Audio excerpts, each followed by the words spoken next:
Assalamualaikum warahmatullahi wabarakatuh. Saya Sekar Arum dengan NIM 2350 Pada video kali ini, saya akan mempresentasikan materi tentang golongan obat serotonin norepinefrin reuptake inhibitor atau SNRI.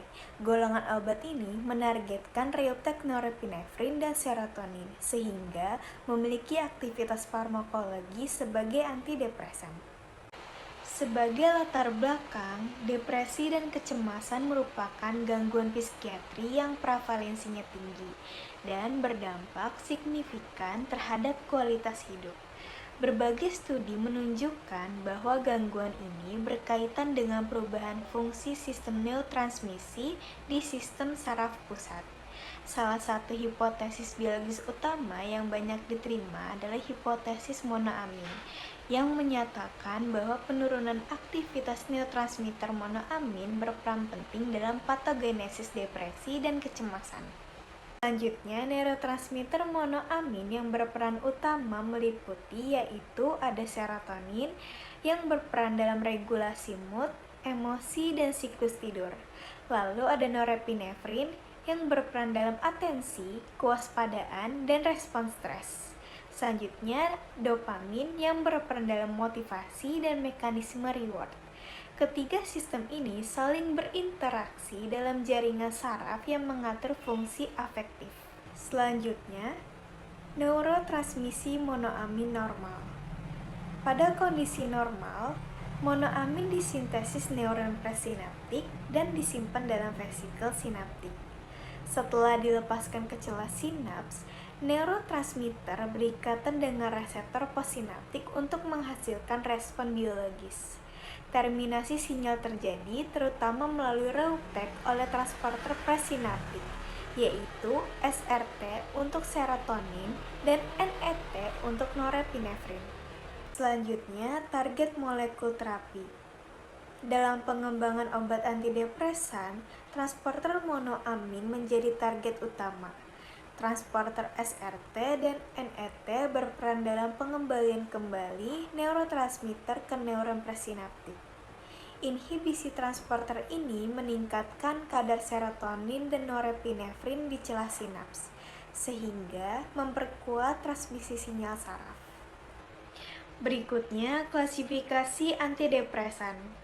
Ada beberapa golongan antidepresan berdasarkan mekanisme kerjanya. Yang pertama, tricyclic antidepresan atau TCA. Mekanisme kerjanya yaitu penghambatan reuptake non-selektif, keterbatasannya efek antikolinergik dan kardiotoksisitas. Lalu yang kedua, monoamin oksidase inhibitor atau MAOI. Mekanisme kerjanya yaitu penghambatan enzim MAO, keterbatasannya efek toksik dan pembatasan diet. Lalu yang ketiga, Selective Serotonin Reuptake Inhibitor atau SSRI. Mekanisme kerjanya yaitu penghambatan reuptake 5-HT selektif dan generasi kedua dengan profil keamanan lebih baik. Lalu yang keempat, Serotonin Norepinefrin Reuptake Inhibitor atau SNRI. Mekanisme kerjanya yaitu penghambatan reuptake ganda 5-HT dan NE. Efikasi klinis lebih tinggi pada pasien non-responsif SSRI. Lalu yang kelima, antidepresan atipikal. Selanjutnya, mekanisme kerja SNRI. Ada beberapa mekanisme kerja SNRI.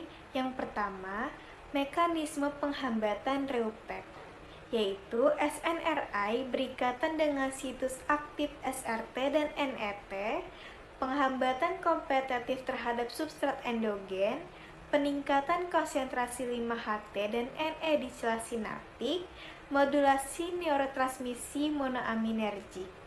Lalu yang kedua, interaksi molekuler, yaitu ikatan hidrogen, interaksi dengan residu polar, interaksi hidrofobik dengan kantong aromatik, gaya elektrostatik yaitu amina terprotonasi dengan residu asam.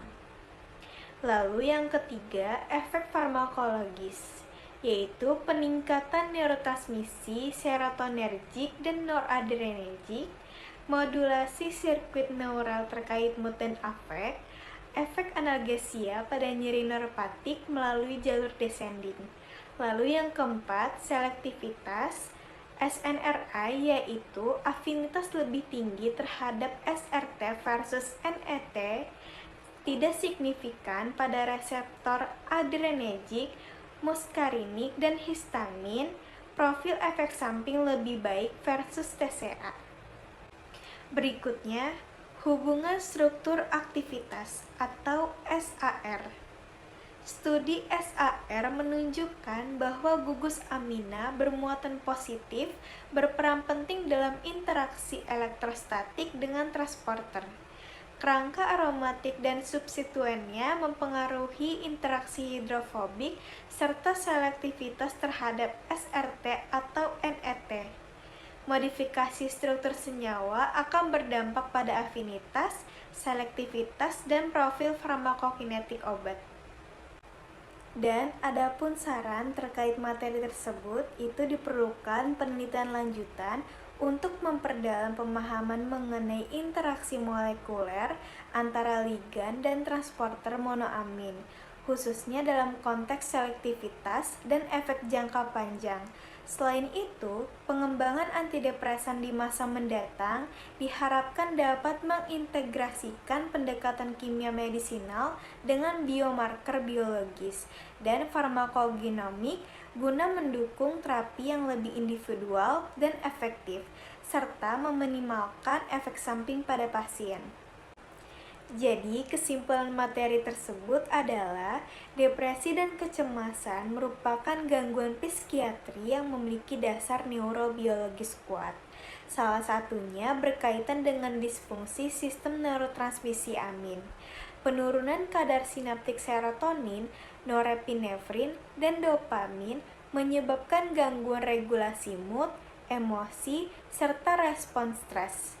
Transporter monoamin presinaptik, khususnya serotonin transporter atau SRT dan norepinefrin transporter atau NET berperan penting dalam mekanisme tersebut dan menjadi target utama terapi farmakologis.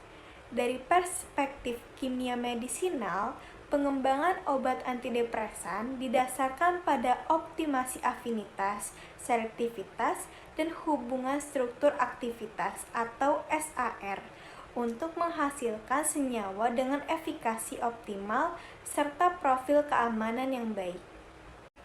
Demikian presentasi yang dapat saya sampaikan, kurang lebihnya mohon maaf. Terima kasih. Wassalamualaikum warahmatullahi wabarakatuh.